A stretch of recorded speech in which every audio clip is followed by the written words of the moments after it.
Welcome to the Love Your Inner Athlete podcast, your go-to source for all things mental fitness in sports. Whether you're an athlete, coach, or parent, you will learn as you join us to dive into inspiring conversations with those who have worked to develop their mental fitness. You will hear from people who have put in the work as either an athlete, coach, or a parent. In each episode, we bring you discussions and expert insights on developing resilience, focus, and mindset. Discover the concepts of mental fitness and learn how to use it to create consistent, durable confidence in both sports and life. I'm your host, Hans Schulstedt. Let's get started. Welcome to the Inner Athlete Podcast. This is our first in the series of podcasts that we're going to do, and today I'm blessed to have a longtime friend and a great hockey player, great person even more importantly, Casey Dornbach. Casey played hockey in high school at Edina and at Harvard. He was a captain at Harvard, and he also just recently got done playing with the Denver Pioneers in the NCHC. And is now playing in the AHL and has a contract with the Minnesota Wild and the Iowa Wild. So Casey and I have known each other for a long time, worked together. I've coached him over a series of years. Probably even, were you a Pee-wee or a Bantam? I think probably Pee-wee. Yeah. More so when I was in Bantams and starting high school, but Pee-wee. Yeah. And so what we're going to talk about today is the ways that we've worked together, the ways that he feels like I've been able to help him, and maybe you can learn a little bit about yourself by hearing a little bit of his story and our conversations, and maybe a little bit about how I can help you if you choose to work with me over time, or if you just choose to read some of the material or content or videos or books that I've written to help you be a better hockey player, or be a better athlete, be a better person. So welcome, Casey. It's great to have you here. You're one of those guys that I feel like has really used this process well.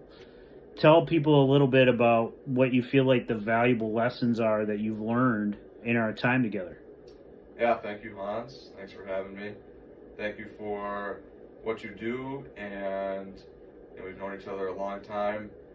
Learned a lot of things. Where to start could be a lot of places, but the main thing for me is, my dad really was an example for me when he sent me to you, but that mental health and sports psychology is, there's often maybe a stigma around it, but for me it was something that was promoted as something necessary and valuable to not only thrive and be better as a hockey player, but as a person in life.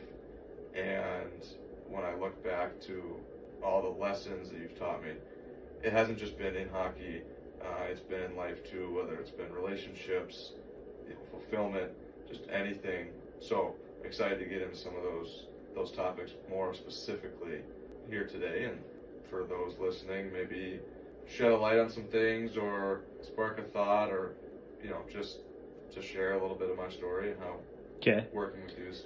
Well, so I remember when you were at Harvard that I was at I always watch USCHO or College Hockey News, and I use that to follow players that I've worked with. And I remember sitting at the National Hockey Center in St. Cloud watching several players that I had worked with in a game and watching your score, you putting up point after. And I remember talking to my wife and saying, man, Casey's going off tonight. He's got 2 goals, a couple assists, and I texted you during the game, knowing I'm not going to get a response. Okay. And you told me that you were using a tool before every game that I had given you. You want to say a little bit more about that in your preparation? Yeah, well, you had recorded, after we've been working together for a little while, a OPZ guided meditation. For people who don't know what OPZ is, explain it in your words. So to me, the OPZ is finding the middle ground or the balance point for So you. you like mean the optimal performance zone? Yes, the technical Okay. terms, the optimal performance zone. That's kind of like Uh, just playing pond hockey, right? In a lot of ways. In ways, but in reality, depending on the game, maybe it's a big game. You know, we worked together Yeah. when I was at the state championships. You know, my sophomore year. Any sort of game, you can be too loose or you can be too tense, and it's finding that middle ground is the essence of it for me. And for everyone, that's a little different. For some people, it might be laughing like they're playing at the park, or you know, for some people, it might be a little bit more intense. But to find what that is for you is the biggest thing for me that I've been able to hone in on. So you still actually listen to that visualization as part of your preparation? I do. And we recorded that when you were like a peewee or a bantam. Yeah, that. So that was a long it's time been ago. time tested. What are the 4 words that describe you playing in your optimal performance zone? I would say it's, well, actually in the tape, calm, assertive, instinctive, and in the moment. Wow. And so do you feel like when you listen to that, that helps you to get into that mindset? Absolutely. There's a balance with calm even too, not a too relaxed, but there is a flow when I'm calm, but I'm also assertive and instinctive. I'm not hesitating, and it's not focusing on those words because, you know, as we've talked about with psychology, you know, Yeah. don't think about a white elephant. You're going to think about a white elephant. So Right. those words, calm, assertive, instinctive, in the moment, yeah, definitely have stuck and definitely have helped. I think the other thing for me too is there's been times when maybe haven't been able to listen to the tape and it hasn't turned into a superstition, Oh, but yeah, that's something awesome. that I want to do, or Yeah. it's part of my routine Yeah. to get me into my state, as you will. And I'll always remember the story you told me of the player you'd worked with who had a hat trick when they ate a bag of chips. Not Yeah, a just whole bag of not Doritos. just a small bag of chips, the full size, large bag of Doritos.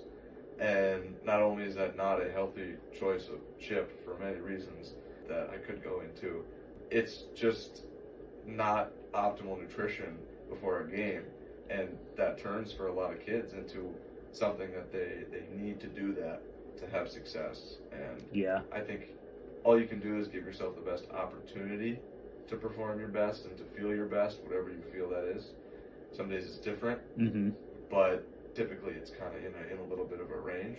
Mm-hmm. And developing superstitions like that can be detrimental because you aren't always able to do that, or they're not healthy for you long term, which has Yeah. been a huge theme for me. So Okay, so I remember one time you came back from Lincoln and you blew me away because you walked in here and you had notes on your phone with questions for me or concepts you wanted to check out. Tell me more about that habit and why you did it that way and why you still do it that way. I would say I've always been someone that is very introspective Mm-hmm. and likes to get better in all areas. And for me, taking notes sometimes, I've found the balance of that, whether it's, you know, making note of questions that I'd like to answer or get answered at a later point in time, or remembering key insights that would want to refer back to. You know, sometimes you don't always have that luxury to take those notes. And I think there's a balance, like we talked with the OPZ, a middle ground between taking too many notes and not caring, or, you know, not enough. And I've grown in that sense because I can not take notes now and still remember things, but the main point for me is you stimulate a lot of things, or I enjoy learning. So oftentimes if there's a topic I want to explore deeper, I'm gonna keep going on or ask deeper questions, not just hey, here's the answer and it's done. There's often never a 100% answer, and you gotta be okay with a little bit of uncertainty, but just keeping learning is often the key I found. So you talked about how your dad and probably both your parents promoted, probably even reinforced that we were talking about these concepts that were helping you to play better. Can you say a little bit more about what your parents didn't do in that process between the two of us? When we started to work together, my parents did not over analyze and get involved and they definitely let me have my space for these kind of things, because they always taught me since I was very young, if I don't want to play hockey, if I don't want to do this or that, they're not going to force me to do that. It's got to come from me that I want to do it. That being said, I don't know if I would have seen you had my parents not, pushed that a little bit at the start, or promoted that, and changed the thinking around coming to see you, that, hey, this is something that could really help you. It's not, everyone has problems, everyone has stuff, everyone has goals, everyone has things they need to work on, and we all share, as humans, a mind and a heart, and I think it's important for everyone, but often there's a stigma around it. And I would say what they didn't do was just push and force, but also get too involved, where they're not allowing you the space to feel safe to share whatever it is that we built a relationship through, and you honor those boundaries. So I remember running into you at Chipotle during an HP event, and you were with like 3 of your buddies. And I remember us talking later about how at least one of them got drafted in the NHL, and both of them got drafted in the USHL. And neither of those things happened for you at that same time in your career. Why didn't you give up? I would say that's something you helped me with, was dealing with the adversity of not getting drafted at certain times. Everyone has those certain turning point moments, or turning back moments, or what have you. I think for me it was those first drafts, and why I didn't quit was because I trusted my work ethic. I was smaller, grew a little later, but there was always something that, my dad always told me, if I could stay healthy, and sustainability was the biggest thing for me. If I kept working, I would eventually grow. Other kids would stop working who even were drafted highly, or and one of those kids is not playing anymore. Of those 3, a lot of kids. That happened too. I think that's just a combination of good parenting and good coaches to help see in a kid that there's something there, and there's potential there. But moments like that can often dim that light for kids. And for me, we work through the emotions of it. Like probably going to talk about, like you have your example with your red hot candies. You put those in your mouth, and sometimes emotions are intense. But if you learn to dance with them, you can manage them and govern them. And you mean like tango? Like tango with them? Yeah. So, that was definitely a bump in the road, but something that I used then healthily, because of things we talked about, to energize my efforts. Well, let's talk a little bit deeper on that, because you had a story with that where I'd go too far with letting that fuel me. Those moments like that. Oh, you mean like when you were shooting pucks late at night? Yeah, I don't remember exactly what you remembered, but... Or like compulsively shooting pucks after a big loss, and feeling like directing your energy more towards the physical, when I think what I helped you see is that you needed to have smarter habits, and the importance in rest and recovery. I wouldn't be where I am today if I didn't put in those extra hours at times.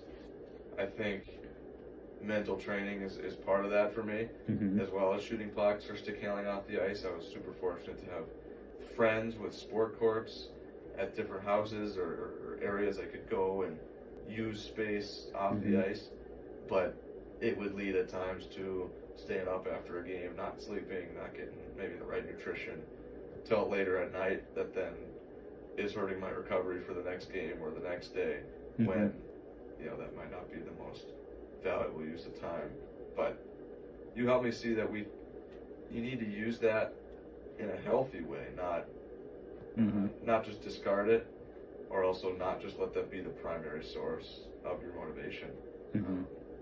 So this concept of the OPZ, do you see it play out anywhere else in your life? Many areas. I think one that we're both thinking of is in relationships. Yep. Something that is a big part of a lot of kids' lives, everyone's life, is romantic relationships. And when I was sophomore in high school, you told me that it was about time that I got a girlfriend, so I learned to deal with adversity. Yeah, that's true. And my recollection is that proved prophetic. That did prove prophetic. We don't need to go into the details, but yeah. Learned a lot from that. Wouldn't trade that because I feel like in Minnesota, it's very common in the hockey world. Chicks and sticks don't mix. And that was a belief in my head for a long time. And I remember I got to the point where I said, hey, like where I am now in pro hockey, I have a fiance and I've learned how to balance hockey and relationships, because there's going to be a point if you want to have a family, you're going to have to learn how to do both. Mm-hmm. But for many years, and I think that benefited me greatly, I would spend more time shooting pucks and going to the park during the winter than I would hanging out with girls and drinking and all those things that some kids got caught up on. I think that's a big reason why I'm still playing. And I found that balance between the guys that are okay, they hear chicks and sticks don't mix and they never get a girlfriend ever, and they have that belief that it can never happen when it's necessary to learn the balance. But then you got the other side where some kids go too far and they're never guided in that and don't govern that part of themselves, and then end up chasing the classic story of kids that don't put in enough hours and have all the talent in the world, and then don't end up making it beyond high school or what have you. So thinking back on our time, are there any observations that I've made about you and how your brain works that really helped you to change the way that you thought about things? Yeah, well, we talked about cognitive distortions pretty early on. I call them performance interfering thoughts now, because the cognitive distortion thing, it sounds too technical, too jargony. It definitely is. I mean, but that's what that both names apply. Yeah, you have a way of talking about things where it's approachable and integratable, but at the same time you can go into a depth of the technical as well. I mean, I'm a little different in the sense of I think about this stuff often in my free time, maybe more than others, or reading books. I switched my major when I was at Harvard. Everyone was doing economics and business, and I wanted to do psychology and something more on the health side, and specifically on the psychology side, the mental health side. And I think you, in a big part, stimulated that, how that can really help, young athletes, young kids, non-athletes as well, and even into adult years. Everyone needs to learn how to manage their mind and their thoughts, or they can be in big trouble. But what you taught me specifically with the performance interfering thoughts was that I was thinking there's one perfect way to do things, and I was also thinking that all or nothing ways. Oftentimes, that's not reality, as you say, as you have helped me see, because it's oftentimes there's a lot of different ways to make it where you want to go, and at times I can be perfectionistic and looking for the perfect way to do something, when oftentimes there are so many variables. The only constant is change. And it's true. Even if you ate a bag of chips before every game, it's still not the same before that game. You had a different conversation that day that rubbed you the wrong way at school, or some family stuff's going on, or that kid never a little bit off today. Yeah, that kid never ever had a hat trick again. I don't doubt it. Yeah, I could think of some other things too that might have happened to him if he kept eating that many chips every day. But so tell me about how you flipped your frame about pregame anxiety to it's something that you can use for you. Well, something we talked about was there's going to be moments when there's pressure. There's going to be moments when there's more anxiety. But you have control over the perception you put to certain thoughts. Oftentimes thoughts are just coming and going, and that's what's necessary. So you view that as part of the game. You played in a lot of championship games in high school and probably in college too. Did nerves show up there? Absolutely. I think the reality of it is, even if you're working on your mind, it's not that you're going to get rid of things. You're not going to get rid of emotions or thoughts or anything, but you can either view that as energy and a little bit of extra anxiousness. Sure, gives you a little bit more energy for sure. That can help you. That can elevate your game, as people say. Yeah. That's what I felt. That's what's helped me at certain times, or you can view it as crippling anxiety, and you get into the fight, flight, or freeze response in the nervous system, and you get out of your OPZ. But I think it comes back to, too, especially in Minnesota, we have outdoor rinks, and we're always taught to enjoy the game and to love the game and to love all of it. And you grow up watching the Wild, we grow up watching the Stanley Cups, and you dream of those moments and the big moments and the overtimes and making the big plays or being in the big games. And then oftentimes kids get there and they let the anxiety and the pressure of the moment cripple them from enjoying it and actually maybe playing their best. So you've done a lot of work with Heart Math and the Inner Balance app.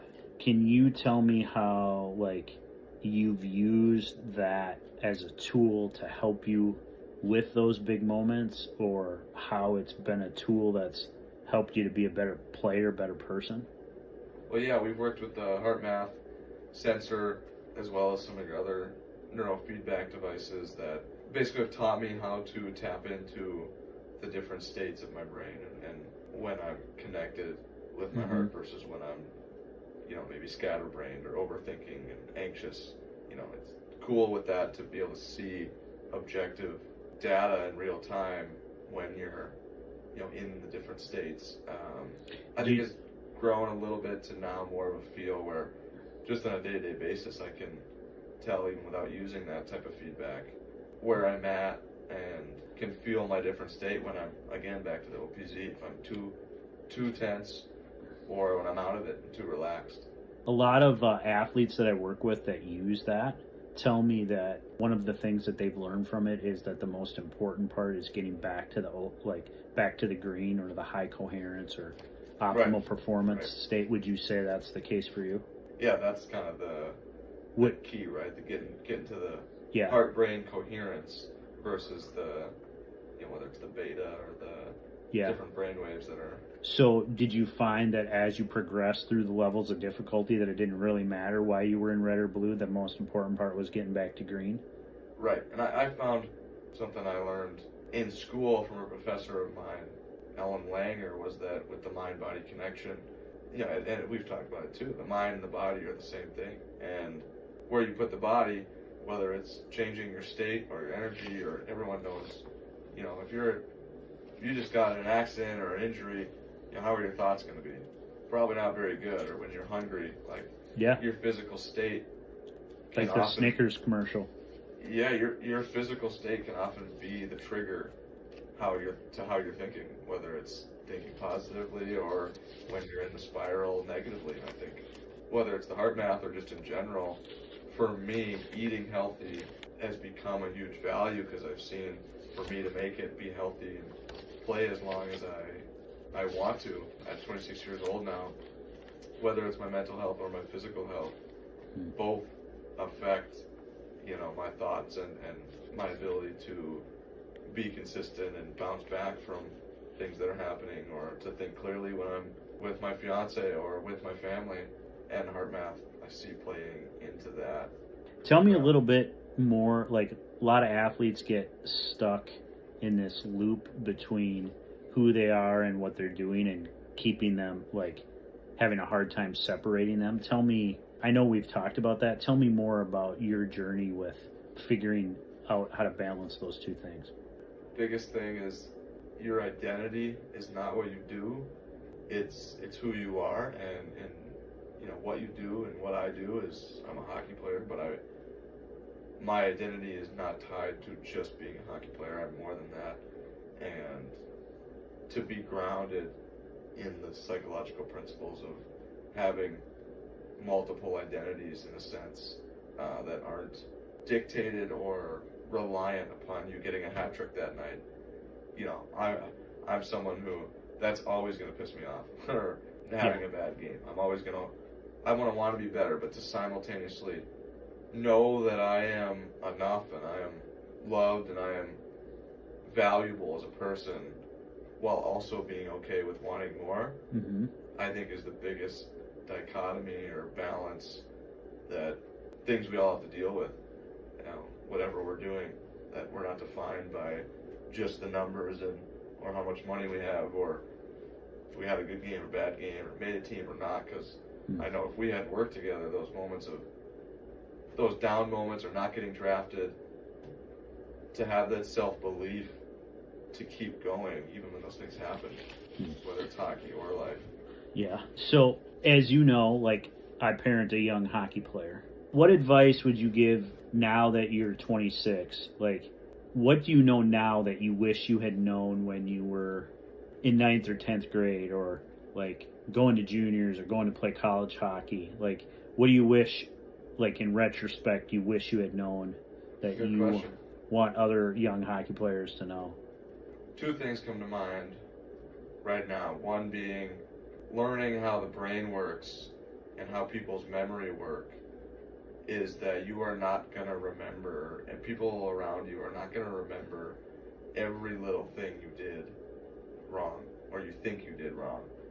I think it's really common for just the younger brain to think that everyone's watching you all the time and the world centers around you, when in reality people can only focus on one thing at one time. And especially when scouts are watching in the stands, sometimes they're not looking for perfection, they're looking for you to be you and for you to do what you do best. Or it sounds bad to say, but sometimes they do just notice, some of the more positive moments. And I wish that when I was younger I was maybe more aware that to just play and have fun, and to not be always over analyzing every mistake and beating myself up over every game that didn't go perfectly, because I've always enjoyed the process of getting better. And I would say to those kids, if you love that process, you will get fulfillment and enjoyment of doing a little bit better that next game, or making a play that you didn't make the day before. Maybe it didn't result in a goal,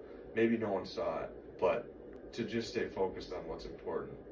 I mean, we all need reminders, and those things change game to game, etc. But long story short, just the ways that I think young kids can get in their heads overthinking and thinking that everyone's watching you all the time and every little thing you do could have impacted how I just played, afraid to make mistakes. So do you think your thought process is that scouts were applying a perfectionistic model towards you? I think that's a good essence of that too. Just even the most amazing players, if you watch their game, they have holes. You go and watch the best that have ever played the game, you're gonna find.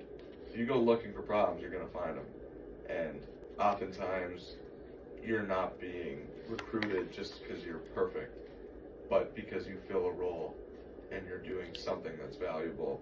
You might not be perfect, but in reality, nobody is as a person or a player. I would say that second thing, apart from that, would be to just enjoy the entirety of the process. When I look back, you don't go, I loved just the championship win or just the goal or whatever. You look back and you love the grind times with your buddies when you're in the middle of the summer, in the middle of the heat, training, grinding, even memories like that, you learn to love. And to now, as I look forward, I appreciate them even when I'm doing them, not just after, because I know it's going to make me better. I know I'm going to look back and be grateful for those moments. So it's kind of funny, you get a more holistic perspective. You don't just miss some things, you miss all of it. You miss the locker room talk with the boys, you miss being able to go get food after together, because when you go on, especially in Minnesota, teams are so close. These are your buddies you grew up with. You'll never get that again, where everyone is that close. And you've known each other that long. You've known each other since you were kids. I think to really appreciate that as it was happening more would be something I'd want to tell my younger self, for sure. Another quick question. So, do you feel like the work that you've done in your own self-knowledge has made it easier for you to deal with challenging people? For sure. Tell me how. Well, first things first, to know that you're not going to control people, and you can't control people. Or their perception, I suppose. Or their perception. But you have a line in the sand, you have a fence. And your boundaries are up to you, and what you accept from other people's opinions is your choosing. I think with dealing with challenging people comes down to maintaining knowing who you are and living in integrity and alignment with who you are and what you want to be remembered for and who you want to be. Mm-hmm. And if you're out of that, you're going to get feedback. But even when you're in alignment with your truest self and you're being a good person and all those things, you're going to get opinions from people, or you're going to get challenging people that come into your life. And I think oftentimes I've learned now that comes into your life to learn how to deal with it. And until you learn those lessons, they'll keep coming back. Or the same type of person will come back that's teaching you to have a little bit more empathy for where they are and why they're doing that, treating you that way, or maybe to understand where they're coming from more, so you can, be there for them. They may be doing something, hurt people. Yeah. They may be needing you to give more in that moment, not just think it's all about you, because it's not. It's usually about the other person. Yeah. If they're doing something that, maybe is challenging, but it's just part of life. So do you remember way back when we first started, you did an assignment where you had to list all the people that cared about you? Yes, actually. You do remember that, right? Yeah. Do you remember what we did with that and how it impacted you? I do. I remember there was a lot of gratitude doing it. I don't know if I necessarily even reached out to every person, but I feel like we did a few of those. Yeah, but do you remember what you put down, or what would you say the 3 general reasons all those people cared about you? Why were they on the list? I don't know. Well, I remember it had an impact and it blew you away. When I looked at your 3 reasons, none of them had anything to do with you being a hockey player. Yeah. And would you say that that's still true? For sure. Yeah, because you forget it at times, but yeah, definitely still true. Because I think that goes back to the who versus what, and I would bet that some of those people are still on that list, but the degree to which has changed. But I bet the core first 10 to 15 are the same, and those are probably people who have always cared about you for who you are, not what you are. That's so true, and exactly one of the essences of doing this type of work is staying grounded in that. And no, that's a really cool story. Thank you for bringing that up. It's definitely more around what type of person are you, what's your character, how much effort, how much intentionality are you putting forth into what you're doing, things along those nature. Or what else comes to your mind? What do you remember what I put? I don't remember, but I do remember that it impacted you when I told you that. The principle of that. Yeah. The other question I have for you is, over time, you've taken this whole process very, very seriously. In many ways, you do a lot of the things that the best performers I work with do. But I'm curious, because I always ask this question. Would you say, since we've worked together, it's easier for you to answer yes to the question, I'm being who I want to be? Mm-hmm. And, for sure. And tell me more about that. Well, when I was in high school, we talked about, the different distractions that can pull kids off the path to achieving their dreams. There was a time during it was homecoming dance, sophomore or junior year, when there was this bus, and I knew everyone was getting on it. There was definitely drugs, alcohol, and I just had this feeling that that's not what I want. And I basically didn't go on the bus. Bus got pulled over. A little bit later, kids got in trouble. Some guys lost their scholarships.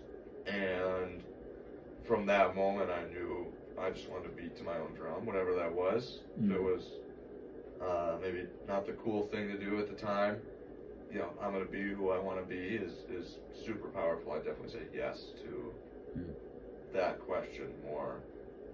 And you see that in the highest performers or the... Yeah. So do you think that someday, I'm sitting here thinking, this guy would make a great coach someday? Are you thinking that that's what you want to do? I definitely want to impact and teach and coach the next generation in some way. We'll see how it evolves. I have some different plans or ideas for my future, but right now I'm just focused on Sure, that being makes the sense. best player I can be and growing, because I've heard a phrase before, it's called concept shifting. Mm-hmm. And, I like to learn about nutrition or mental health. And those things may seem separate from hockey, but they're helping me as a person and with hockey, because if I don't have my health, I can't play hockey. And It's true. hockey's helping me meet people and financially be able to invest in my health, and it's a cycle, but I believe in that holistic nature of humans. And for me right now, it's there's things that will just unfold, and I trust that there's a plan for that, and there's doors will open at the right time, and I'll have more ideas, but staying committed and focused to what I can control, and what feels like it's my path right now is still to be the best player on my path to doing that right now. Be as good as I can be. Well, thanks for coming by. As always, I learned something from talking to you, and I'm reminded and grateful for the fact that we've stayed in contact and built a relationship that is strong and more than just about coaching you as a hockey player, making you better. And one of the signs of people I like to work with, or one of the signs that my work has made an impact, is that I learn when I'm talking to people, and that usually happens every time we have a conversation. I notice something new, or you always have, Appreciate that. yeah, you always have a book for me to read. Like there, you come by and we inevitably get into a conversation either over lunch or coffee or when you're here, and there'll be a new book that I haven't read that you'll tell me about, and I'll read it and I'll get some new nuggets and new tools. And I also think that's probably one of the reasons you've been so successful, even without like all the hype about you when you were younger, is that you are always adding to your toolbox and always finding some other way, some other angle to try to apply what you learn. And that's a sign of someone who really wants to get the most out of their life and their potential. Well, I appreciate that first. Yeah. And to that point, before we wrap it up, I think that's always been in my nature. I don't know exactly why. Definitely I get that from my mom and dad for sure, and trying to be their best for me and for my family, and whether it was in athletics or in business or as a family, and from people like you along my path. So thank you for that. You just find like-minded people that want to be better and want to have those conversations, and a different set of values. I think you see who you align with more as you get older. And True. I'd say for me, I my whole life, ever since I was young playing, I aligned with certain guys on the team, and some guys thought they had it all and stopped working, and for me, I was a little bit smaller. That might have played into it. Physically grew later, so I never felt, even though I had talent, but I was always working just a little harder than everyone else, doing a little bit more. We found the balance, not doing too much and potentially hurting longevity, but to stay open. I was given a lot, super fortunate to have a lot of opportunities. Growing up in Edina and having great teams, there's a lot of great players I played with. We won a lot of state championships, and somehow, something in me, I never wanted to take what I had and the privileges I had for granted. I think is a big part of my story, and continue today. Why I like to keep getting better in all areas, and where things like this I see can be a value. So hopefully some of the folks listening and the kids listening can, even if it was just one thought or one tool or something, that they could benefit from this and my story and my insights. And I'm excited to just continue to grow and get better and see where it all takes me. And thank you for doing what you do and all that you've done to help me. And I know we'll continue this. All the kids that work with you are very lucky, and thanks. Appreciate the time today, and Yeah. Well, Wanted have to a have you great on. season, and we'll be watching. Hope to see you playing at the X, skating out on the ice with nobody with you, making your rookie debut. Yeah, right. Exactly. Yep. All right. Thank you. Yep. Bye.